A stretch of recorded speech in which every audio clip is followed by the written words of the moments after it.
এক বছর ধরে খালি এগুলো নিয়ে কাটাকাটি করলাম। তিনি এক বছর কি কাটলেন যেখানে কাটার কারণেই ময়লা জমেছে প্রায় 40 মণ।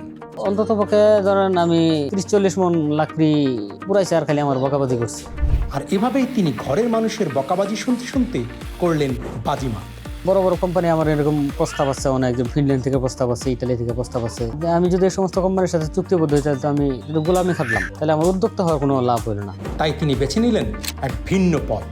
বাস নিয়ে যে কাজ করবো চিন্তা ভাবনা ছিল না আমার। তো অটো আমাদের শহরের নিয়ম অনুযায়ী একদিন পর চালাতে পারতাম, যে একদিন বাড়িতে বসে থেকে কি করি এই সময়টার কাজে লাগাই। সবকিছু মিলে মাথার ভিতরে ঘুরপাক খাই যে কি করবো। এই বাস দিয়ে বিভিন্ন পণ্য তৈরি করা শুরু করলাম। তাই হুক্কা থেকে আমার কিছু আইডিয়া হইলো যে এই নারকেলের খোসা দিয়ে আরও কিছু করা সম্ভব। 5+ স্টার রেটিং প্রাপ্ত দেশের সর্বোচ্চ বিদ্যুৎ সাশ্রয়ী ও ইকো ফ্রেন্ডলি ওয়ালটন এসি।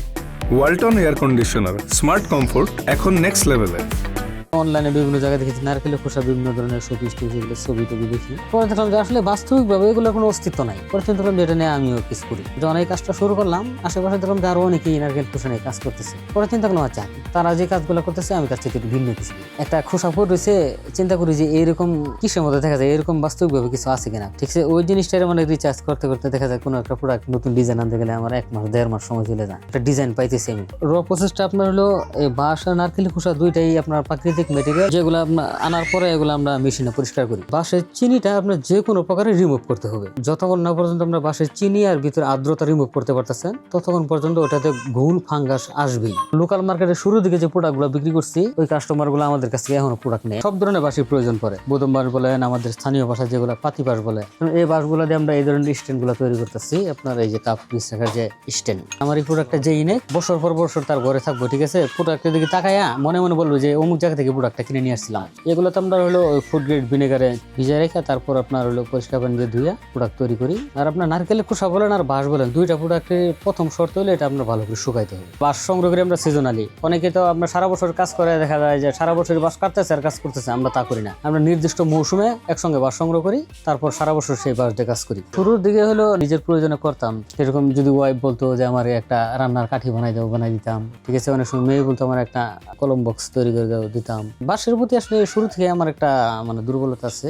এই একটা চায়ের কাপ আপনার যদি যত্ন সহকারে ব্যবহার করে 8-10 বছর ব্যবহার করতে পারবো। এটা বানানোর 6 মাস পরে থেকে আমরা বাজারজাত শুরু করছি, কারণ 6 মাসে এই কাপগুলো বানাই আমরা নিজেরাই রাখছি আমাদের কাছে, যে এটাতে কি কি ধরনের পরিবর্তন আসে এই সমস্যাগুলো খোঁজার জন্য। শুরু দিকে তো এই প্রোডাক্টগুলো আমার একটা লোকাল মার্কেট ছিল ময়মনসিংহ শহরের, যে জয়নুল আবেদিন পার্কে মালগুলো নিয়ে যেতাম, বাইরে টেবিল বিছিয়ে বসে বসে বিক্রি করতাম। সবার কথা এরকম যে আমরা এই সমস্ত জিনিস মোবাইলে দেখছি, ইন্টারনেটে দেখছি, কিন্তু বাস্তবে দেখছি এই প্রথম দেখলাম। আর মানুষের যে এই আগ্রহ দেখে আমার কাজের স্পৃহা আরো বাইরে গেল। বেশিরভাগই শিক্ষিত মানুষ যারা বলতেছে যে প্রোডাক্টগুলো জিনিসগুলো খুব ইউনিক। যখন শুরু করছিলাম তখন একটা বাঁশ কিনছিলাম 500 টাকা দিয়ে, 500 টাকা একটা বাঁশ কিনছিলাম। তো ওই বাঁশের টাকাটাও আমার অনেক কষ্ট জোগাড় করে লাগছে। তো ওই বাঁশটা দিয়ে আমি কোনো কিছুই করতে পারি নাই, সম্পূর্ণ বাঁশটাই খালি কাটিয়ে নষ্ট করছি। এক বছর ধরে খালি এগুলো নিয়ে কাটাকাটি, খালি বাঁশের যে আচরণ, বাঁশের যে চরিত্র, এই জিনিসগুলো বোঝার চেষ্টা করলাম। কি পরিমাণ ওয়েস্ট আমার এখানে আছে। আমি আশাবাদী ছিলাম, নিজের প্রতি আত্মবিশ্বাস ছিল যে এই জিনিসটা নিয়ে আমি একটা জায়গায় দাঁড় করাম। প্রতি মাসে দেখা যায় যে মোটামুটি ভালো একটা সেল আসে, লস নাই। এই প্রোডাক্টগুলো আমরা পরিবেশের ভারসাম্য রক্ষা করি, এই কারণে এগুলো প্রাকৃতিক ম্যাটেরিয়াল, এগুলো প্রকৃতি থেকে আইসে আবার প্রকৃতিতেই বেনিশ হয়ে যাইতেছে। আমরা কম প্রোডাক্ট তৈরি করি, আমরা ঢালাভাবে হাজার পিস পণ্য তৈরি করি না, ওরকম ঢালাভাবে অর্ডারও নেই না। সর্বোচ্চ যে জিনিসটা ফোকাস করি প্রোডাক্টের কোয়ালিটি। বাঁশের কঞ্চি থেকে শুরু করে একবার নিচের গুড়ালি পর্যন্ত সবই কাজে লাগে। নারকেলের খোসা, আপনার যে নারকেলটা টোটালি খাওয়ার পরে এর ভিতরে অবশিষ্ট যা থাকে সবই কাজে আসে।